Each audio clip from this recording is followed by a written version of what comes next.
What's up, traders? Matt from the Trade Brigade here doing a technical analysis on ticker symbol PSTH for Pershing Square. On the left-hand side, we have the daily time frame, and on the right-hand side, the 30-minute intraday time frame.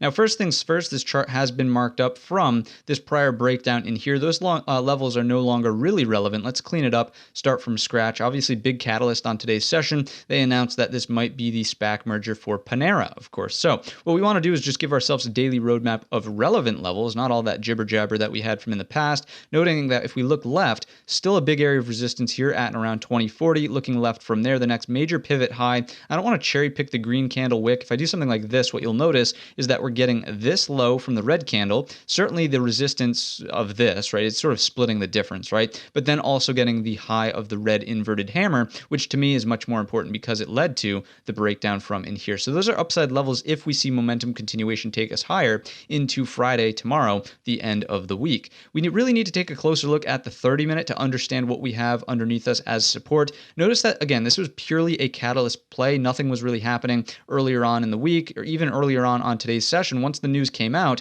that's what sort of sent the stock higher. You can certainly see the volume flooding in. This is more of a supply and demand issue as opposed to, in my estimation, just a blind, we think this thing's going to go to the moon. Again, a lot of people wanted in on the announcement, low float stock, a lot of demand. Stock price has to reflect that by moving higher, of course. So all things considered, could it roll over here? Absolutely, but I really think there's an obvious breakdown point simply here at $20.12. We don't even need to take out the fibs. We will in a second, but you can clearly see from a structural standpoint, that was the consolidation low, the pullback low, which led to a little bit of a bounce into the end of the day. Let's see if it does just so happen to coincide with any sort of our fibs. We'll come in from the low of sort of the euphoric move up to the high, and would you look at that? It's a beautiful thing when this works out, right? So 38.2 is perfectly coinciding with that area right there, 2013, 2012, that sort of zone. That's your must hold area. If we start breaking down underneath, notice that there's not a whole lot of candle structure underneath us. So I would expect that this move is retraced fairly quickly back down to the top end of the daily consolidation, right? If I zoom in on this,